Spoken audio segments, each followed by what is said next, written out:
Installez maintenant l'application Français dans le monde sur votre mobile. La radio en direct et tous nos podcasts partout avec vous.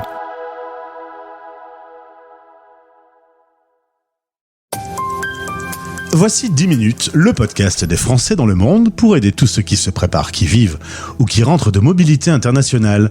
Je suis Gauthier Seyss et j'ai le plaisir de passer 10 minutes avec Nico Derga. On parle de expatis.com. 10 minutes, le podcast des Français dans le monde. Françaisdanslemonde.fr. Nicolas, je t'ai un peu raccourci. Je t'ai raccourci et sur le prénom et sur le nom. C'est donc pas tout à fait le bon nom-prénom que j'ai donné. Oui. C'est Nicolas, je pourrais le savoir le faire, mais c'est le nom de famille, je vais pas savoir. Dergachev. Voilà, avec une petite origine russe dans le nom de famille. C'est le cas. Bienvenue sur l'antenne de la radio des Français dans le monde. Un mot sur ton parcours qui t'amène jusqu'à la jolie île de Malte où tu te trouves aujourd'hui. Tu es originaire de Paris et à 10 ans, tes parents ont envie que vous appreniez l'anglais, que vous voyiez un peu autre chose, vous déménagez direction l'école internationale au Portugal et tu te souviens de ton premier jour où tu ne comprends rien du tout à ce qu'on te raconte, où on te donne des livres de maternelle pour apprendre la langue. Ça t'a un peu terrorisé ces premiers jours, premières semaines ? Alors oui, ça m'a un peu terrorisé. J'avais l'impression d'être un peu un alien quand on arrive dans un nouveau endroit, des nouveaux camarades de classe, des nouveaux profs, un nouveau système éducatif. C'était un gros challenge pour moi, mais après 2 ans, j'ai été un peu bilingue en anglais. Mais oui, ma première journée, je me rappelle, c'était un peu terrifiant. Et entre toi et moi, t'en voulais un peu à tes parents d'avoir imposé ce changement comme ça ? Alors oui, bien sûr, quand on est jeune, je pensais à tous mes amis que j'ai laissés à Paris, ma ancienne maison. J'en voulais un peu, mais avec le recul, avec le temps, je les remercie parce que j'ai pu être bilingue à 10 ans, puis j'ai vu d'autres choses que je n'aurais pas vues si j'étais resté à Paris. Eh ouais, avec le temps, tout change. À 12 ans et demi, vous allez vous installer en famille sur l'île de Malte. Nouvelle école internationale. Tu passes là ton équivalence de brevet bac en anglais, ça s'appelle l'ID. Oui, alors le brevet s'appelle l'IGCSE et le bac c'est l'IB, le International Baccalaureate. Et donc, tu vas continuer à vivre quelques expériences à l'international. Tu finis ton bac au Portugal, tu fais tes études à l'université en Angleterre de Brighton. Tout ça pour apprendre le multimédia, le codage, l'animation et le digital marketing. Retour à Malte. Un mot sur la vie à Malte aujourd'hui, un pays européen que l'on connaît finalement mal. D'ailleurs, quand tu as su que tu partais à Malte, tu savais pas où c'était. Oui, à 2 ans et demi, quand mes parents m'ont dit on redéménage à Malte. Je savais pas où c'était et c'est une île qui est très petite. Quand on est arrivé, il y avait 500 000 habitants. Maintenant, on est proche des 600 000, presque 1 million avec les touristes. Et il y a de plus en plus de Français chaque année parce que ça devient un coin très. Le Malte survit grâce au tourisme. 80% de l'argent qui fonctionne à Malte, c'est grâce au tourisme. Et oui, on voit aussi de plus en plus de Français.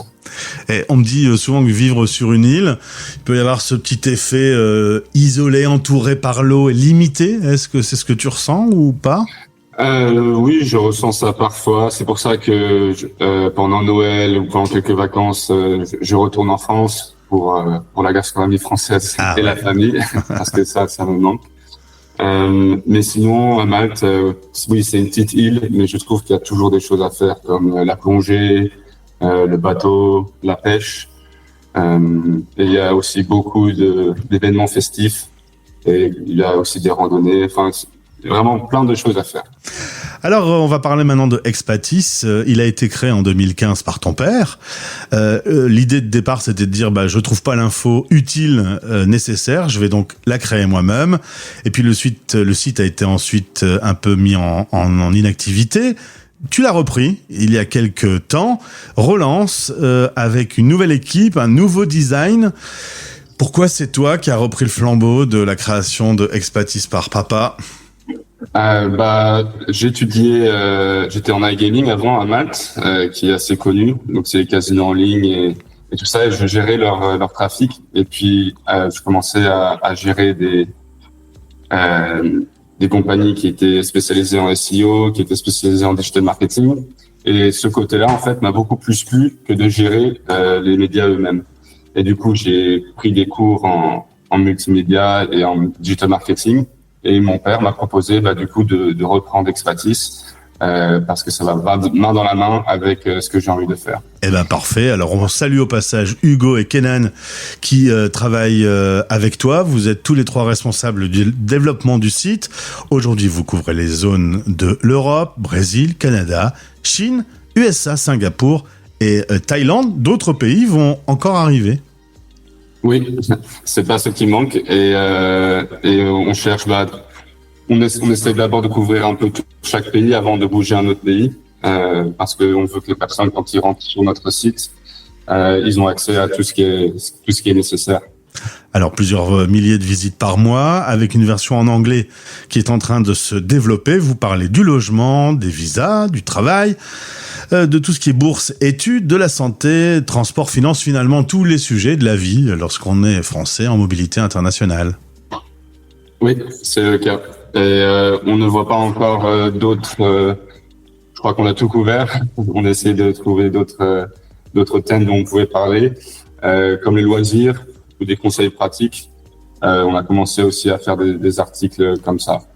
Et alors justement, comment vous créez vos articles ? Vous avez des gens sur le terrain. On a parlé du Brésil par exemple qui a été récemment ouvert. Comment vous alimentez en contenu ? Alors, on fait beaucoup de recherches en ligne. Malheureusement, on n'a pas de personnes qui sont sur place pour échanger, car on n'est que 3 blogueurs dans l'entreprise. Donc, on fait beaucoup de recherches et puis aussi on envoie des emails sur les compagnies qu'on a pu trouver pour avoir plus d'informations sur ce qu'ils pensent, pour que l'information que l'on diffuse sur le site soit factuelle et qui puisse aider d'autres expatriés. Sur la page d'accueil, il y a un grand « En route ». L'information 100% utile pour réussir son expatriation. C'est donc un site qui se consulte notamment lorsqu'on est encore en France et qu'on va partir. Oui, juste pour par exemple, souvent on a beaucoup d'étudiants qui se demandent où est-ce que je vais me loger, est-ce que je peux avoir des bourses par rapport au visa et tout ça, et ils trouvent notre version plutôt utile pour préparer leur expatriation. Et puis ça marche aussi pour d'autres personnes qui ne sont pas étudiantes. Alors j'ai vu par exemple un cas concret, ouvrir un compte bancaire pour un expat à Singapour. Voilà, il y a un côté très pratique. Tu veux vraiment que l'idée de départ du site utile soit le leitmotiv de vos articles. Oui, nous on veut tout que ce soit que sur l'information utile. D'ailleurs, on n'a pas de pub sur notre site ou quoi que ce soit. On veut que nos lecteurs, quand ils arrivent sur le site, ils n'ont pas que trop de blabla, mais que d'informations utiles qui puissent les aider. Et ben alors, par curiosité, pourquoi Expatis ? Alors, Expatis. Ok. Et d'ailleurs, c'est comme ça qu'on doit dire Expatis ? Non, on appelle Expatis comme ça. Ok, d'accord, j'ai eu peur d'avoir dit n'importe quoi depuis le début. Mais je comprends mieux avec le Expatis. Ok. Alors en tout cas, si vous voulez découvrir le lien est dans ce podcast. Aujourd'hui, quels sont vos grands projets pour les prochaines semaines, prochains mois ? Créer d'autres contenus pour d'autres pays, faire des partenariats aussi, découvrir plus de personnes comme toi, Gauthier. et oui, toujours travailler. Eh ben parfait, tu salueras Hugo Kenan et c'était Nico au micro de la radio des Français dans le monde pour présenter expatis.com depuis Malte. Je te souhaite une belle journée, au plaisir de te retrouver sur la radio. Eh ben merci beaucoup de m'avoir invité, Gauthier. Bonne soirée à toi aussi. Français dans le monde. Françaisdanslemonde.fr